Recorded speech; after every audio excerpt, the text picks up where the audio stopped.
go ahead and push that button and make sure that the call is being recorded. I want to thank you guys for being here today, and I'm really excited about what we're going to cover today. And I'm actually going to take a little bit from the MLM blueprint that we've been reading in the book club. And for those of you you may not realize that that is the playbacks for those, and we'll update that very shortly. But the playbacks for those are available on SoundCloud, and it actually is just a absolutely incredible book that we've been experiencing. And this last reading has just been, it's just been some good stuff. We didn't go too far into the last reading because we started on a topic of belief, and I want to encourage everyone that loves this profession of ours. There was a time that I was saying loves this industry of ours, but I've since changed it. But anyone who loves this profession of ours will read this particular book. It's called MLM Blueprint by Cody Bateman, and hopefully it'll bring for you what it has been bringing for those of us who have been in the book club. But one of the things I wanted to do touch on this morning, today, your day, my morning.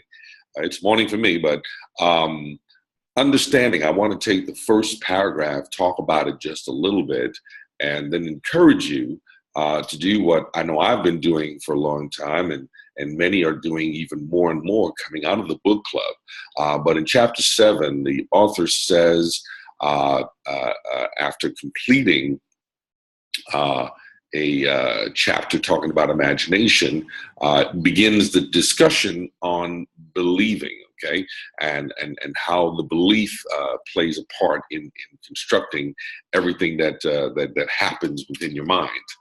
It's always a good place to get started, because when you're running your MLM business, your network marketing business, your multi-level marketing business, call it whatever you want to call it. I call it the greatest industry in the world and the greatest profession in the world, because of what I've been able to see so many people accomplish and achieve in some cases record time.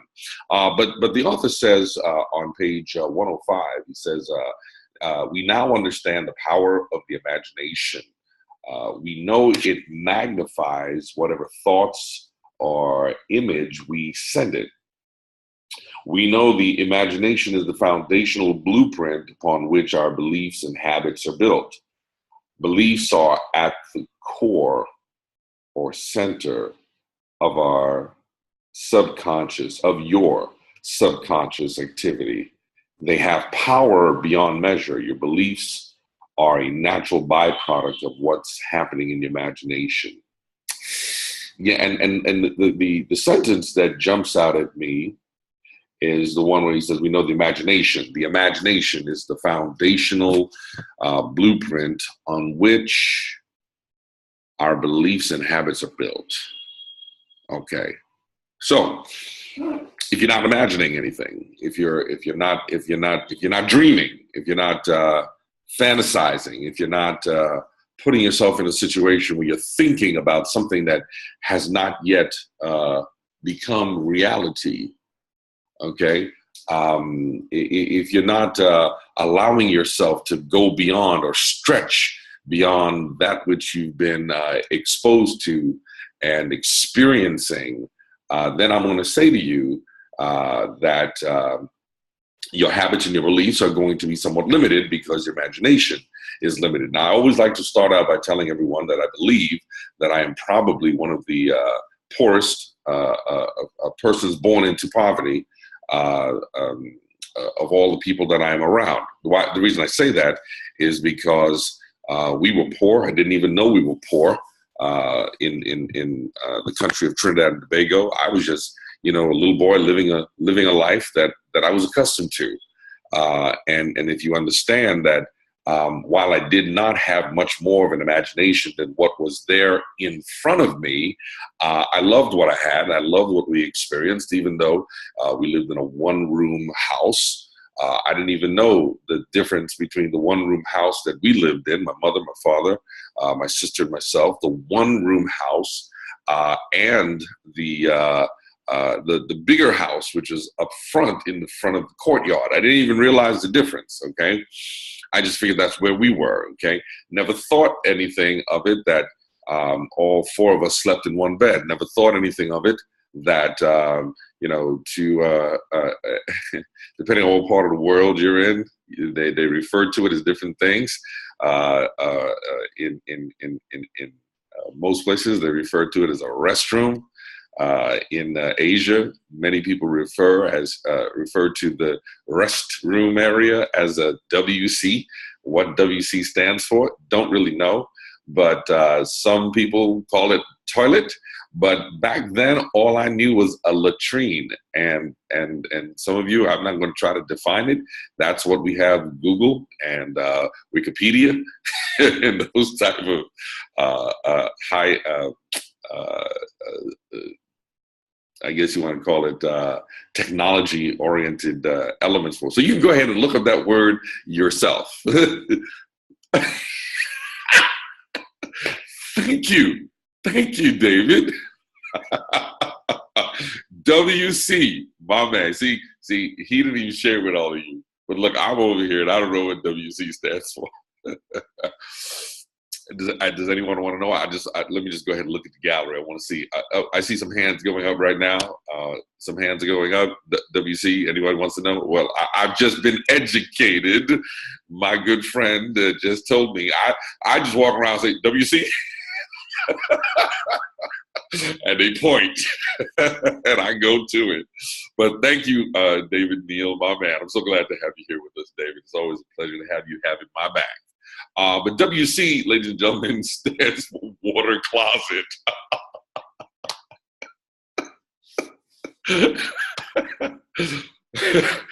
But back then, all I knew, and I'm looking around, I see some people from Trinidad in the gallery. If you're from Trinidad in the gallery, just raise your hand if you know the word latrine. You know the word latrine? Anybody know the word latrine? See, David hasn't researched that one, or at least he hasn't sent you a message on that one yet. But I see one hand, one of my Trinidadians, probably of a certain age, from a certain from a certain time frame, knows about that. But that's all I knew. So I didn't realize we were poor. I didn't realize that we were living a certain way. But my mother had enough of an imagination. Yeah, right. Okay, there's another reference, outhouse, but we didn't refer to it as outhouse. But thank you for those who, that's kind of more of an Americanized reference. But I know that, and how do we get stuck here? David, did you just start this? I'm going to blame you. You know, somebody's pointing at me. I see some people pointing at me, but I'm going to blame you, David. But the fact that here we were, poor, living in that type of situation, we did not know. I mean, okay, so let's get away from outhouses and toilets and WCs, and let's get away from that. But I'll tell you that the shower was in the courtyard. The shower, I didn't even realize that it was not normal to take a shower outside. You know, that's where you shower. I didn't realize that. Of course, now things are slightly different. Wouldn't be caught showering in the center of the courtyard, but that was normal. Okay, so when we talk about beliefs, and you understand that it says that we know that the imagination is the foundational blueprint upon which our beliefs and habits are built. Beliefs are at the core or center of your subconscious activity. So guys, what it really means, and if I just stop right there, is that whatever's going on with you right now has everything to do with what you're imagining. Somebody get me. What did it say in, I think it was, I forgot the actor's name. Jim Carrey. Jim Carrey, I think in one of his movies, he says, somebody stop me. But at this particular point, I'm just telling you that it's all about your imagination. Okay, everything has to do with your imagination, and the question I ask you is, can you imagine just what the possibilities can be, and are you feeding the imagination to go even beyond? Okay, when you stop and really look at it and really start to list your beliefs, and you probably want to catch the replay, because the author, the replay of the book club, because the author listed 2 pages of his beliefs, and I read them yesterday, and it would be absolutely good for many of us, and I say many of us so that you don't think I'm pointing the finger at you or picking on you or being in some way, shape, form, or fashion provocative towards you. But I know what I do every single day, and I want to read a few things that the author has talked about, and we talked about it in the segment before in the book club, which is the I am statements, and I'm wondering, I'm wondering how many of you are really, really maximizing and utilizing those I am statements. I mean, you may be comfortable where you are, but I know I can see some of you who've just taken some of the things you're doing to a whole nother level, because you imagined enough beyond where you were that you can immediately say, I am, or I am doing, or I am getting, because you were not limiting your thoughts to just what it was that you were engaged in at the moment. So the I am statements plays a very important part of whatever it is that you will imagine for. Okay. And, I didn't cross-reference this because I've been quite busy here, winding down the last 24 hours before flying back into the United States. I've been quite busy, but I made a post last week on Facebook. Don't know how many of you saw it, but it was what I would consider one of my casual business chic kind of attires. I mean, I thought I was looking sharp.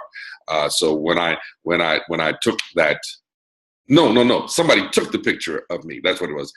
It was a group of us, and I actually cropped them out, and cropped the picture of me, because I thought I was looking pretty sharp, pretty cool, pretty, I guess, what we want to say.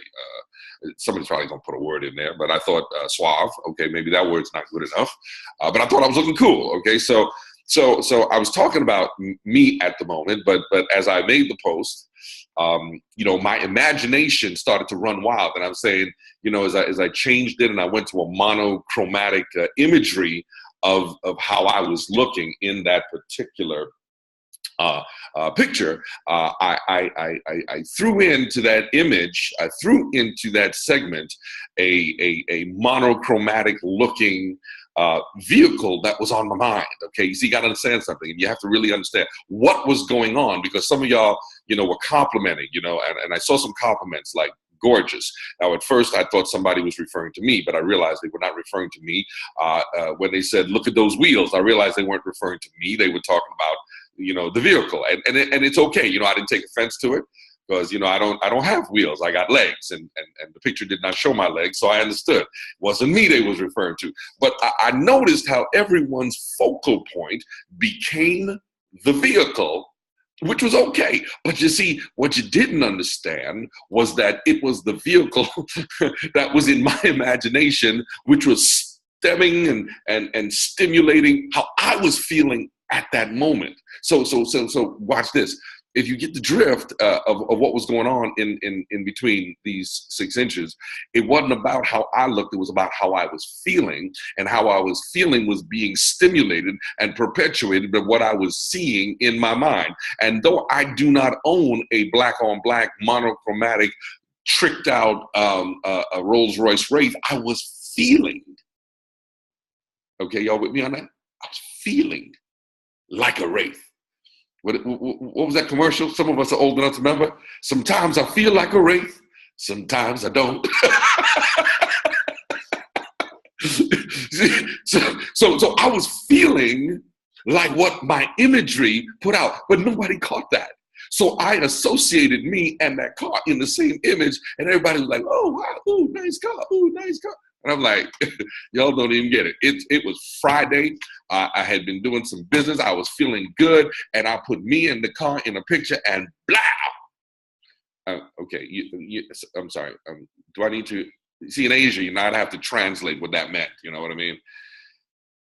But you understand what I'm saying, right? So it was the imagery in my mind, and that was how I was feeling. So if you understand, go back to what the author, Cody Bateman, talked about. And he said that the foundational blueprint of which are beliefs and our habits. You see, we often ask ourselves why it is we're not achieving what we're achieving and getting what we're getting and getting to greatness. And I think somebody who I won't call any names, I won't point any fingers, I won't identify or isolate anyone. But someone did text me and said that I did step on some toes. But had you not realized that it was my intention to step on some toes, because and that's not my intention today. I'm just letting y'all know about what I did yesterday. But it was my intention to step on toes, because when you start putting those I am statements in place and start feeding the imagination and the subconscious, that allows you to become greater and better in everything that you do and or touch, because you are conditioning and establishing the foundation, the blueprint for which your beliefs and your habits and what drives you and what propels you each and every day. It goes by what you are imagining. So until you stretch your imagination, until you stretch what it is you're believing in, I don't know. I'm kind of enjoying looking at you guys, but before I step on any toes, let me go ahead and just focus on myself for a second. It has to do with what you're believing. And down here, it says, it's so much better to focus on what you believe rather than what you don't believe. Belief creates possibilities. It renders hope, and it delivers an abundance of energy. Now, for those of you who may not understand the importance of having strong belief, let me give you the converse, okay? Let me give you the contrary, the opposite, that which is competing for your attention. Believe it or not, that while I'm telling you the things that I'm telling you, and I'm being very, if you can tell, I get a little excited about it. I'm being a little bit vociferous. I'm being a little bit, energetic about it. I'm being, very direct about it, because it's something that's going on in your head each and every day, which in fact is that your mind, the conscious and the subconscious mind, are competing for dominance as to which is going to take the precedence of your activity. Meaning, are you going to have the ability to win the battle, or are you going to continue? Because most times mediocrity comes not by being unable to perform, but by limiting what you perform for. Now that's a good one if you want to just jot that down. Some of you know I can't do what I do right now and take notes at the same time. So, if I tell you to write that down, it's not for you, but that one's for me. Okay, write that one down. You see, because it's not your ability or inability to perform. Okay, it's what you are performing, the level at which you are performing, and what you accept as your performance. So the author says, belief creates possibility. It renders hope and delivers an abundance of energy. Now, the converse, which is what's competing in your brain, is non-belief creates doubt, renders negativity, and depletes energy. Now, it's interesting because people don't understand when I talk about limiting the negative forces, limiting the forces of energy, and how sometimes, depending on what it is you're doing, and I mean, other than, well, and I can't even say other than sleeping, because even when you're sleeping, you want to limit the negative energy or the negative forces or anything that comes into your mind. Some of you may also subscribe to the same philosophy that I do, where as you sleep, you may be listening to things that are positively reinforcing the mind. Because it will deplete your energy even as you sleep. But here's what the author went on to say, and this is where I want to talk about it before segueing into our training topic for the activity of building your particular MLM. It says, along with this, it is important to be pro something rather than anti. Okay, basically the author is saying stay on the positive side. I just realized my battery is low. Let me grab my charger before I'm talking to myself and you're hearing nothing but air. But the author is saying that you should stand for something. Stand for something. Stand for something. Because if you don't stand for something, chances are you'll fall for anything. But once you have beliefs, once you have an understanding, and you recognize what it is, go ahead and be positive about it. Okay, and that's why, especially when I'm traveling, because most people, if you've not traveled for business in different parts of the world, there are some dynamics that most people won't even understand. That different cultures renders different type of experiences, and these experiences can be challenging and somewhat perplexing. So to be effective and to be on point, I make sure to limit any negative influence that comes into my brain. Let me grab this charger. So when you limit, okay. So when you limit those negative influences, you're able to be prepared for all that comes your way. Because, like those of you who may have listened to any of my trainings in the past, one of the things I've told my children who have turned out pretty doggone good, if you ask me, that's just my opinion. I mean, I'm not trying to brag on them, but I'm just saying, when you measure them up, not against anybody else, but when you measure them against, just normal, they've done pretty all right for themselves. Oh, okay. Which is a good feeling as a dad. Okay, we're charging. It's a good feeling as a dad because that means I've prepared them for a world that, as many people may know, is unforgiving. Doesn't cut you any slack. Doesn't give you any breaks. So one of the things that I said, and to the neophyte, to the unfamiliar, they may say, "Man, this is crazy that you tell your kids the thing that I'm about to tell you." Okay, you may think it's crazy, but let me tell you, this is how I prepared them and conditioned them. But I said to them that every day something's going to go wrong. Just know that something is going to go wrong. Okay, I hope you heard me. Okay, let me make sure I'm looking at the gallery. See, I want to make sure you're looking at me as I say that, and I can see you, because some of y'all are going to react. But you think about it.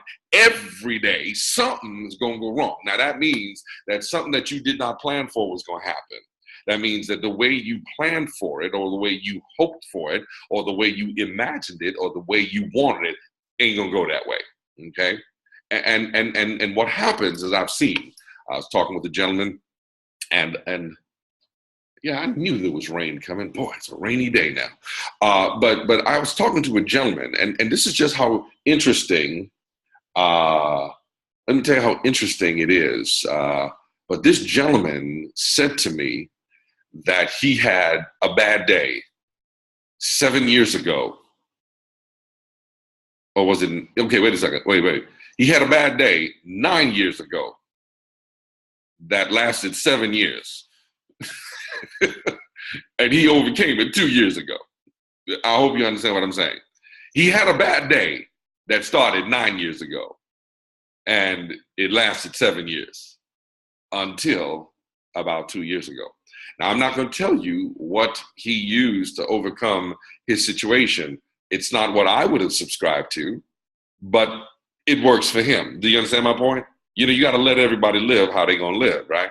But he was having, and as you can imagine, a series of bad days, and somebody can do the mathematics for me, but a series of bad days that amounts to 365 times 7. I'm realizing that that's got to be, well over 21. No, well, maybe. Okay, yeah, maybe. Somebody sent me what they think he resorted to. Wasn't quite that, but close. But well over 2,100 days, if you understand.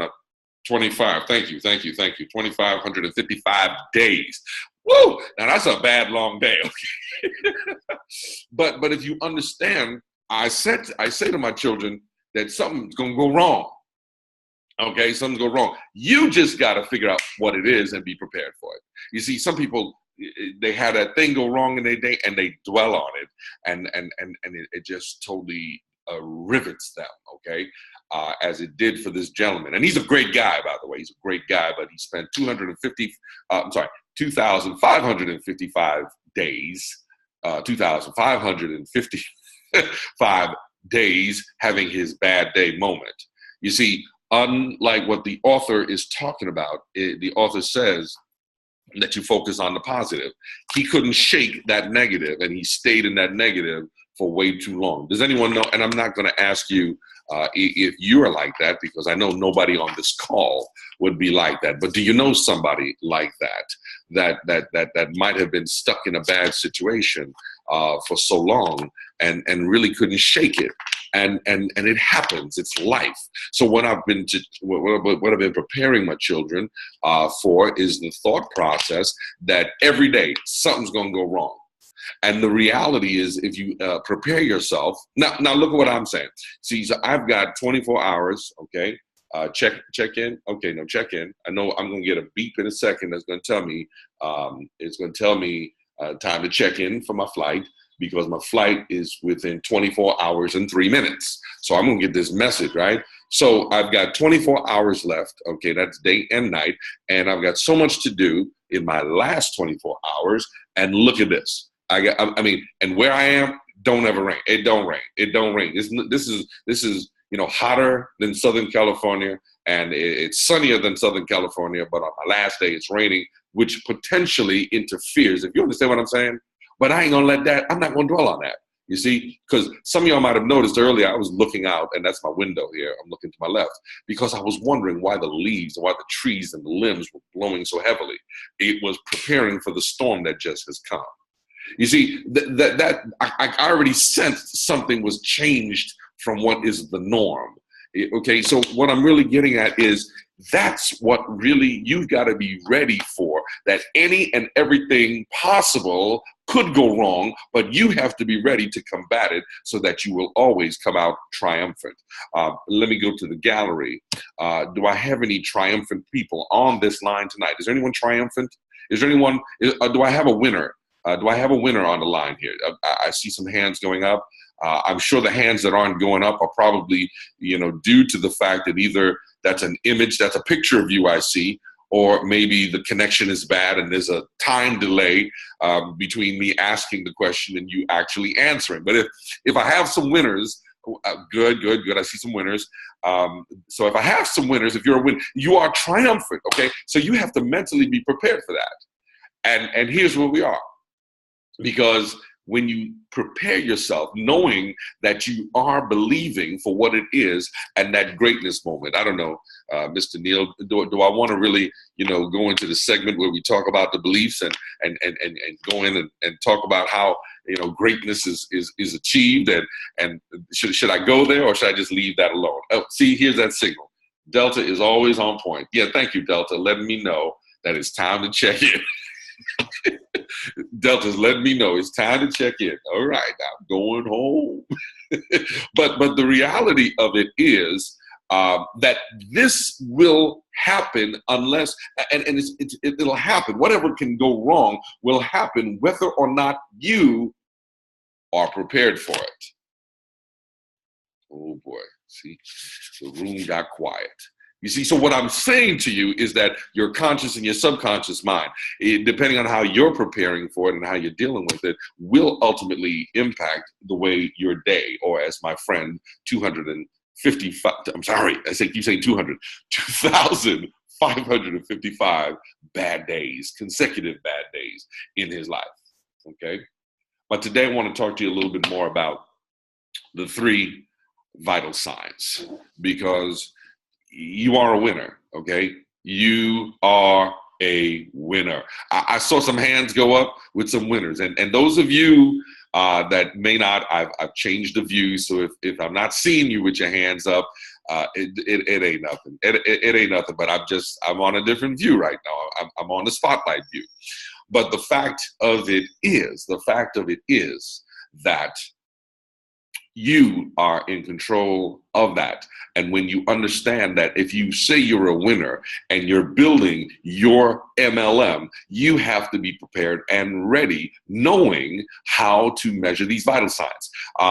You can just imagine. I'm doing this training, and I did this training for some people in a different language, and I'm trying to find out if in that language there's a word for vital sign, or the phrase vital signs. Okay, phrase for vital signs. It turns out there was no particular phrase in that language for vital signs. So I simply did this. Okay, and they're like, oh yeah, I get it. Right. So I said dead. Okay, and I think they understood dead. So if your vital signs are not there, okay, none, then you're dead. Okay, you see, you have to be able to understand that as you look at the vital signs of your existing business, it's important to realize whether your business is dead or growing.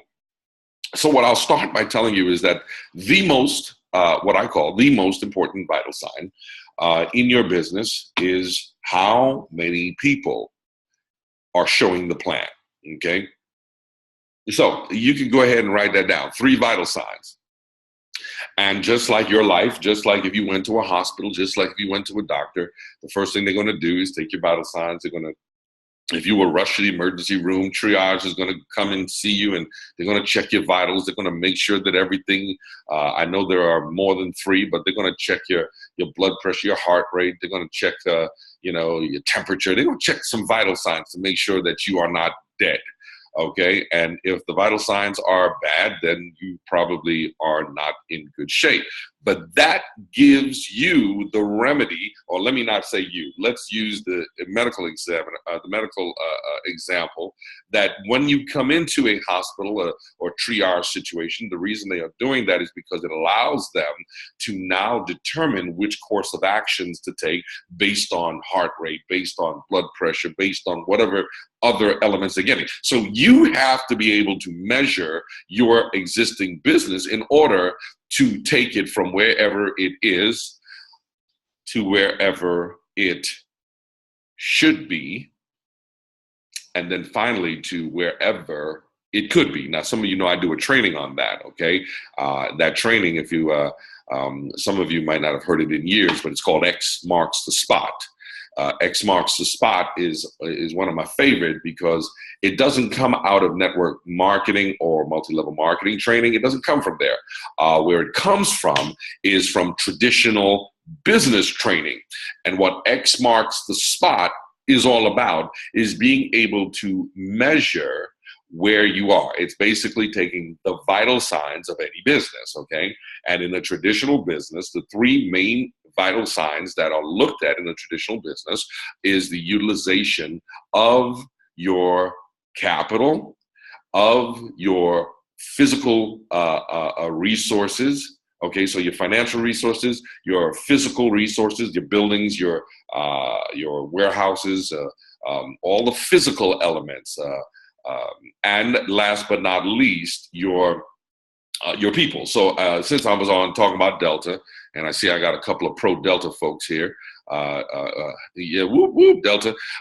So you think in terms of Delta, and you think of what those resources. If we were going to analyze Delta, they just changed CEOs just inside the last year. I can't remember exactly when it happened, but the new CEO took over from a CEO who had been there as CEO since the founder of the airline.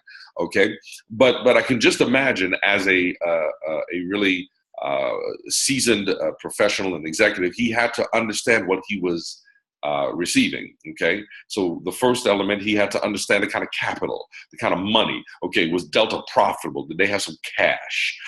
And how were they using cash? It's so interesting. It's so interesting that there are people who are running businesses that are sometimes startups, and they don't understand burn rate. And it's not that you have to become a financial guru to run a business, but you should understand how the utilization of your capital and the burn rate within your growing business is being established. But here's the thing. First is the financial resources. So Delta's checking all their money. Okay, they want to see their cash receipts. They want to see their assets, their holdings in all of their liquid holdings within their bank accounts. But they also want to look at their physical resources. And as I said, then that would include, real estate. In Delta's case, it would include the jets that they own and all of the equipment that supports and propels the jets to continue to function. And the last but not least, and each of the CEOs of Delta would always in their announcements talk about the 80,000+ people working for Delta. You see, that was a resource, because when you're utilizing each of those resources to the maximum, then you can find yourself literally being where you should be. Okay, so let me give you the understanding of this. The utilization of the financial, again, traditional business, the utilization of the financial, the physical resources, as well as the human resources, the percentage of utilization or effective utilization will tell you where you are. That's the X marks the spot. When you determine where you are in terms of your effectiveness within your utilization. So if you find out that you're operating at 25% utilization, you're in trouble. If you're operating at 75% utilization, then you're in better shape. So 75% utilization is better than 25% utilization. But that then tells you if 25% is where you are and 75, 85, 95% is the norm for your operations or reasonable norm for reasonable operations, then 85, 95, whatever that number is that we determine is where you should be. Okay, so does everyone understand where you are versus where you should be? And then you look at the final, which is where you could be. And that is when now you can take where the utilization is and now go to that next level. So now let's turn it into network marketing, multi-level marketing, relationship marketing, call it whatever you want. I call it the greatest profession in the world. Why? Because I've seen so many people become financially free thanks to this profession. But when you understand what it is you have, now obviously you don't have to worry about large investments, large asset holdings, facilities and such, but you do have to measure the team, the body, the mass of people, because your team, that's your greatest asset. Somebody with me on that one? And your greatest asset is your team, the people that you work with, the body, the mass, okay? So when you think about the first of the vital signs in terms of measuring your network marketing business, the first of which is how many people showing the plan. Because you can have a team of 10,000, but if it's only you showing the plan, your team might become today 10,001 if you actually have success showing the plan today. Now, if you have a team that's functioning at a higher than average percentage of people showing the plan every day, and crazy enough, some people have seen, my mapping strategies for the network marketing business. But you should be able to look at your business on a weekly and a monthly basis and see exactly how many new people are joining your business, because that is also an indicator of how many people are showing the plan.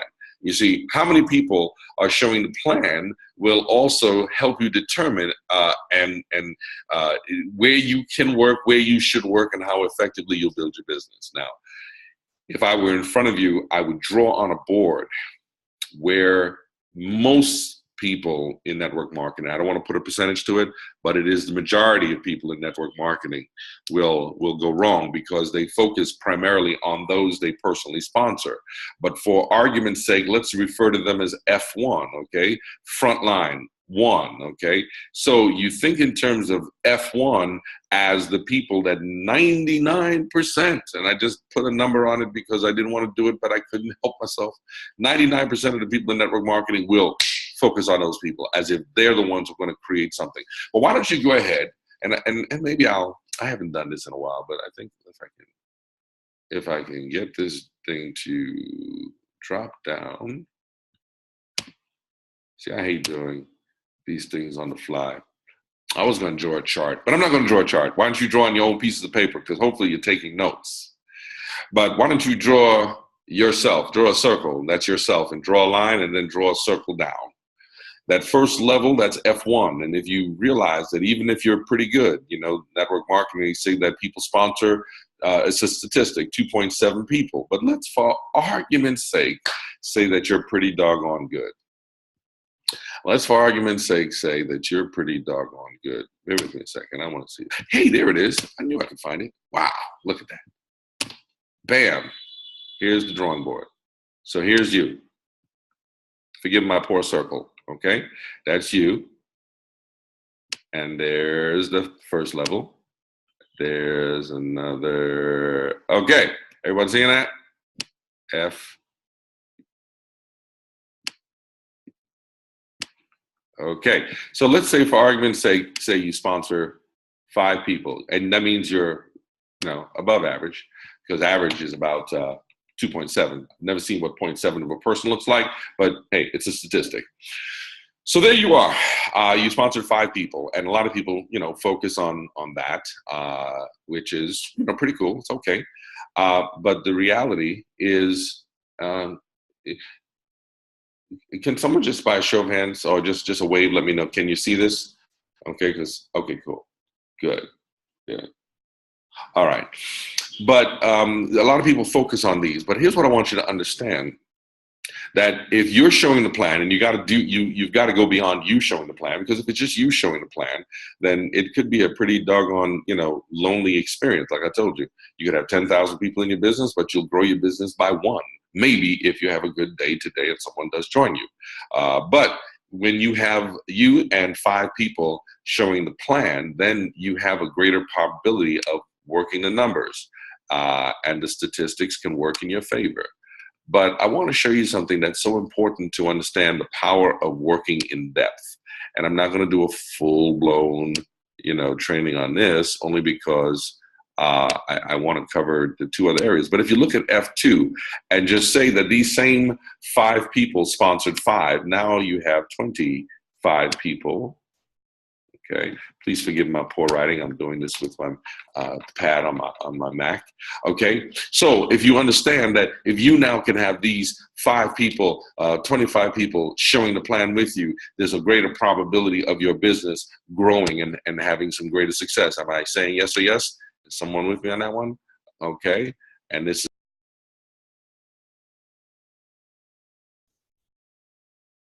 Hey, Roslyn. Hey.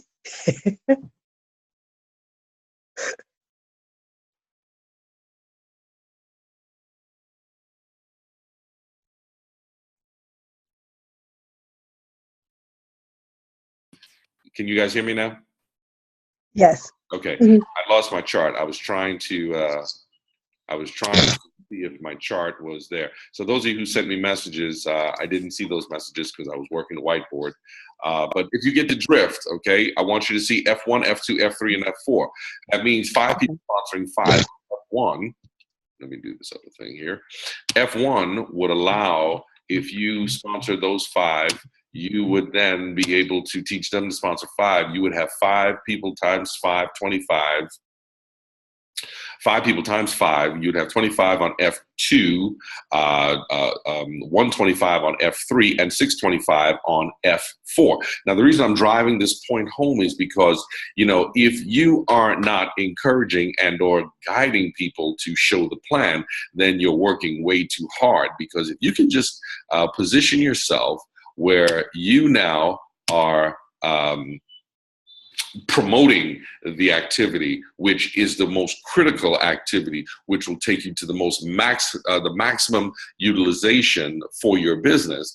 That's the real key, okay? That's the real key. Being able to now duplicate and duplicate it down. Now, let me just ask this question, and then I can go on to the second vital sign. How many people would like to have 5 people on F1 showing the plan with you, you know, 3 or 4 times a week? All right, good. I see some hands. Let me go ahead to the gallery. So a few of you would like 5 you and 5 people showing the plan 3 to 4 times a week? Yes or yes? That's a yes. How many of you would love to have you and 5 plus another 25 showing the plan and doing that 3 to 4 times a week? Okay. Now, can you just imagine your existing business right now? Okay. Again, remember the vital sign. You're able to now tell just how effective your business is growing because you're showing the plan. And if it's you and 5 people showing the plan, exponentially, there's a greater probability that the success ratio has increased. Yes or yes? I won't even wait for your answer. It's an absolute yes. But if you now can engage and empower the next level, F2, with the 25 people there to be showing the plan, how many would love to see and imagine what that could be like in your existing business? Yes or yes? All right, show of hands lets me know that you're getting the picture. You're getting the drift. Now, let's go down to F3 and understand that you and 5 and 25 and 125 showing the plan. Can you just start to imagine, see, back to the imagination. Could you imagine where your business is going to be with just you, 5, 25, 125 showing the plan 3 to 4 times a week? Doesn't even matter which days they are. They could be all the same day. They could be different days. It really doesn't matter. But you, 5, 25, 125 showing the plan could literally start creating such a huge, huge business. Yes or yes? Watch this. Watch this. And I'm going to do the math for you because I was going to do it on that chart. But imagine if you go one more level, and that's F4, okay? And somebody's probably already on page as to where I'm going with this. But imagine it just on F4. You now have 625 people on that level. And I'm not going to do the calculations for you on the level above or the level above or the level above that. But imagine if, based on a certain ratio, those 625 people that were showing the plan, if each one of them were to bring in a new business partner at an average of 500 BV volume, okay? I'm talking about your business volume calculates at 500, okay? So you're looking at 625 times 500. Wow. So just on that level alone, if those people are showing the plan and they bring in one person per week, you're looking at that level creating 312,500 business volume points just on that level alone. Do you see the vital sign? Do you see why it's important for it not to be you? Because the reality of it is there is a finite capacity for your earnings based on your present amount of time, utilization, et cetera, et cetera. Does that understand? Let me give you the correlation. That's why Delta, this worldwide airline, does not fly just one jet with one pilot. Somebody say, yeah? Okay, do you get my point?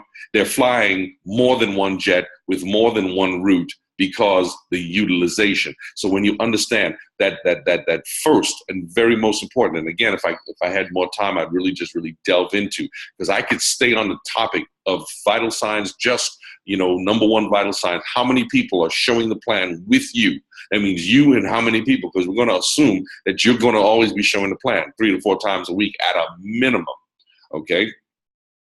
And I'm not even going to get into the statistics. I'm not even going to get into the specifics of, I just gave you just one person. But I'm going to assure you that there's probability that if you're showing the plan 3 to 4 times a week and you're utilizing the right type of invite script and working in depth and working with your people, you'll probably have a better result than that. But could you imagine what it looks like on any given month, any given week, any given day? Again, you can use any barometer you want, with 625 people are bringing in one new person, and that turns into 312,000. See, some of you, I'm not even sure, but I'm going to look at the gallery. Some of you are probably looking at me like, yeah, sure. Oh, please, if you're not excited about that, matter of fact, sorry, let me change it. If you are excited about that, the possibility, then what I'm going to encourage you to do is to tell your faces that you're excited about it, because from my particular view, I can't tell. All right, but I'm just going to let you know. See, because it's your imagination. You see, because I was always imagining my business growing exponentially each and every day. It was my affirmation. It was that I am a champion. I am a winner. My business is growing rapidly. I am putting hundreds of people in my business each and every day. And why I measured it was because it was important enough to know that I was effectively performing or not. Yes or yes. Oh, you don't want to just stand there and not know. You see, because if you don't know, then you might not be able to be as excited visually as some of you have just instantaneously become. You see, somehow with me mentioning it, instantaneously, visually, many of you have become excited. If nothing else, but for the imagination of what could be. Because I want you to imagine it, okay? You get my point? Oh, man, I wish I had more time on this. But let's go to the next vital sign. The second vital sign is how many people are attending events. Now, what I think is so cool about that is because, some people have the mindset, oh, yeah, it's just an event. It's just an event. But I want to tell you something. Let me tell you what events do. Events create emotions. Hello, somebody with me? Oh, wait. Let me go back to, I want to go back to that gallery view. Because, you see, I just stimulated an emotion in y'all just a moment ago because I'm saying if you're excited about the imagination of what could be, tell your faces that. Because if you were experiencing that emotion, somehow the emotion was getting bottled up inside of you. I couldn't see it as it was demonstrated or displayed visually. But the reality of it is you are going to events to create an emotion. It's about an emotion, because if the emotion does not take place, ladies and gentlemen, you've got a bit of a problem. You've got some challenges, and I want you to know that it's important. And I'm actually looking in my notes for, let me tell you something. When you have events, and I'm not talking about, a business opportunity session. I'm talking about an event where, hundreds of people, thousands of people, okay? And some people say, oh, I don't like events because who needs all that, hype? Well, I don't know about you. Well, maybe I do know about you because I'm looking at some of y'all's faces, but I don't know about you. Okay, I won't go there. Be nice, Edward, be nice. But I know me. I need the event because I need the hype. I need the excitement. I need the energy. I need the rah, rah, rah. I need that. And not to exist, but every so often I need that. Okay. So yeah, I get excited about the rah, rah, rah and the excitement. So somebody says, well, who needs that? I'll say I do, because it's absolutely necessary. I'm actually looking for my notes. But at an event, what can you assure yourself getting? Training. Okay, you can get training. You can get motivation. Some people say, how do you motivate your group? Well, you don't have to motivate your group. You can get them to the event and let the event do the work for you. Okay, and if you're preparing properly and doing it properly, an event will take your people to a whole nother level. How about the dedication? The dedication, you can get people to dedicate, because at events is when people make the decisions to get to the whole, to go to the next level and decide that they want to be something else. How about at events, there's recognition. Do you see how many things can happen that you cannot control and take and make happen? Oh, excitement, yes, and also excitement. Thank you so much. Okay, there's a long list. I mean, each person could literally write down exactly what it is they get out of an event. But I can tell you one thing. You can even measure the activity at an event and quantify it into where your business is, where your business should be, and where your business could be. Does everyone follow where I'm coming from? Okay, so when you say to yourself, I don't need that event, or I'm not going to that event, if you go back to my first example of the vital sign, if it's you, alone, then you get to make that type of decision. But trust me, when it's you with 5 people who have 5 people who have 5 people who have 5 people down on your 4th level, and there's 625 people, and 50 of them say that you're not even personally connected to, say they're going to an event. Trust me, you go into that event too. You won't have the mindset of saying, well, I don't think I want to go to this event. You know, the people who, and I don't know what you guys think, but I'm telling you what I've seen, experienced wise, that the people who always say, I'm not sure if I'm going to the event. I don't think I'm going to that event. That event, I'm not going to waste my time to go to that event. You know who those people are that are saying that? Just for your notes. Just jot this down. They are the people with nobody going to the event.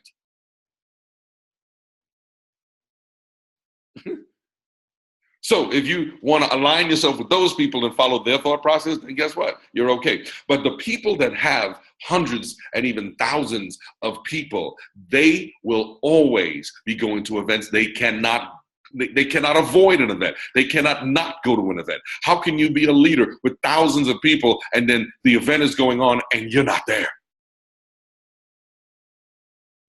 How is that possible? I remember one time, and I don't have enough time to share stories, but I remember one time there was a major event in Atlanta. 8,000 people coming to Atlanta. The event is built around me, and it's on the same weekend as my daughter's graduation, and I've got to be at graduation. And it's at the same time that I was asked to do the opening ceremony and kick off the event. At the same time. Well, I got to let you know, since I couldn't clone myself, I couldn't be in 2 places at once. I went to the graduation, but as soon as I was done, back to the event. There was no way possible with 8,000 people, of which a large percentage of them were in my group, that I was not going to be in attendance. Yeah, it was tough. Choices. But that's what creates freedom. Choices. So what's the second vital sign? I know some of y'all are writing it down, but second vital sign is how many people are attending events. Last vital sign. And this we will close out tonight. Last vital sign is how many tools are going through your organization. Now, let me tell you something. It don't matter. I see different people from different companies and different businesses in here. I see all kind of, folks assembled and gathered here, and I thank you for that. But let me just share this with you. There are a number of different tools, but the number of tools going through your organization will be able to stimulate and propel your organization, your business to a whole new level. But the first and foremost, and I'm just going to leave it at this because we just don't have the time. I did a long training on this one yesterday, but think of this phrase: your calendar is the mandatory tool. And please, ladies and gentlemen, boys and girls, friends and foes, it don't really matter, but don't be talking about this one. Don't be talking about the calendar that's in your phone, that high-tech gizmo. I'm not talking about that calendar. I'm not talking about that. I'm talking about the old paper calendar. Some of the heads that are shaking know about me and my paper calendar. You come to me with your calendar. Go ahead, Danelle. I see you're about to pull your calendar up, right? It's all right, because, you lay out that calendar, and when you can see that calendar, you lay it out just like I showed you. You lay out that calendar, Maria Moore. You got that calendar out there. It ain't something that's digital. You want to be able to see it and write it and be able to measure. Again, we talked about measuring and looking at your utilization, your time utilization, your performance utilization, where you are versus where you should be versus where you could be. But if nothing else, I know in some companies, the tools that might be there. I remember, everyone that got started in a previous opportunity would always start with the number one tool. And I'm going to let you know, my mentor had this, he had this thing on lock. Well, at least in America and Europe, he had it on lock. But once it got to Asia, ain't nobody buying no video or no ain't nobody buying it. They was duplicating it. They was, shoot, what? I came to Asia, they're like, oh, we ain't buying those, we already got those. But in America, we bought them tools. We were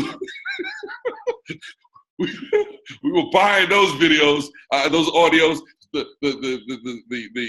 4 CDs. We was buying them, Jack. tell you, and encouraging our team to buy those audios because you need them audios. In Asia, they're like, well, we already got those. We got that. We downloaded that. Oh, they had manufacturing facilities, reproducing it. Oh yeah, we already reproduced thousands of those. So much for copyright infringement.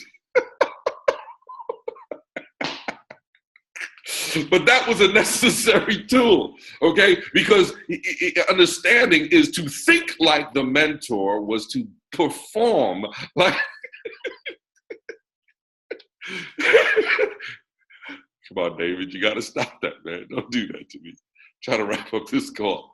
But in order to think and perform like the mentor, you have to think like the mentor. You have to understand. You have to, get inside that mentor's head, crazy enough to think. Because, it's crazy enough me being inside of here. Okay, it's crazy enough me being inside of here. And just to imagine, I could look at some of the faces assembled on this call, and there's some of y'all that listen to my audios and you try to get inside of here too. I'm gonna tell you, it's crazy up inside here, but I have no choice but to live here. I appreciate the fact that some of y'all jump in here to garner and gather whatever it is, and I appreciate that many of y'all get the heck out quick and fast and in a hurry as you got in, but you get what you came for.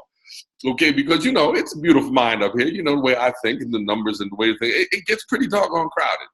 And for those of you who can just imagine, it's a little bit more crowded now.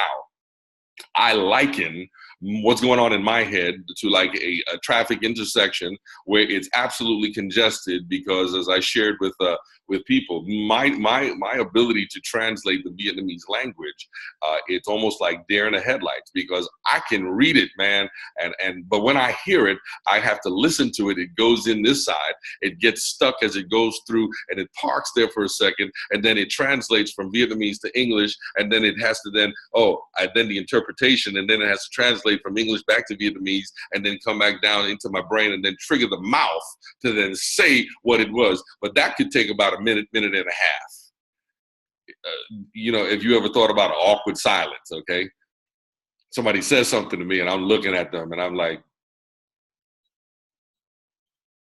yeah. Then I respond, okay? And depending on the time of day, I found out that even the brain, even what's going on in the brain, depending on the time of day, could be very interesting. But guys, those three vital signs are so critical to your business. Measuring and being able to know how and when to use these different tools and the different remedies. But of course, the things we talked about, the believing, feeding your mind with positive things, making sure that you stay on the positive side of all perspectives, and making sure that you understand, what it is you're in this business for. Okay? I mean, it is the greatest profession that I found.